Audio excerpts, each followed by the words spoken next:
башташ кыйын болду, ийгилик бат эле келип келе койбойт экен, көптөгөн кыйынчылыктарга учурадым. Акыры ошол насаатчылык программасына катыштым, ага чейин катыштым. Ага чейин болсо мен жылына 250 литр зорго уксус чыгарат элем да. Сатуу да кыйын болду. Насаатчылык программага кирип, өзүмдүн мындай сонун профессионалдуу деңгээлде жакшы этикеттер жасаттым, брендинг кылдым насаатчылар менен.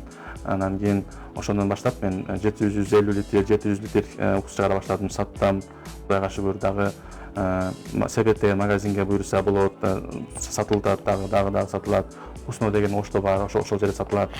Анан кийин өзүм Инстаграмдан көп сатам, Инстаграмдан клиенттерибиз көп. Ошондой эле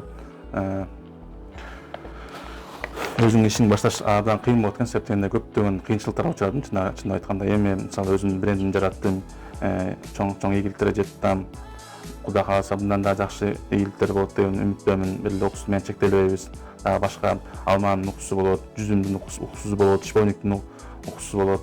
Дагы сокторду чыгарабыз буюрса. Экологиялык эң таза, элдин ден соолугуна пайда тийгизген уксустарды жаратууда. Эми уксусун жөнөкөй уксус эмес, жаппай алманын уксусу. Ошо элдин ден соолугуна пайдалуу тийсин деп жараттыбыз. Анан кийин менторстводон өтө мындай көп пайда алдым да, билимимди жогорулаттым. Анан кийин мен мисалы биринчи көргөзмөгө катыштым да, анда өзүм ишенбейт элем. Мен барып сата аламбы, эмне болот деп, мен ушул программанын немесине эле катышып, программаны уят кылып койбойн деп эле бардым негизиненчи.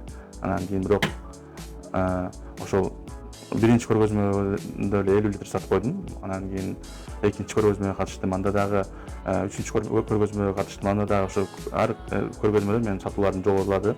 Жана клиенттерим да көбөйдү да.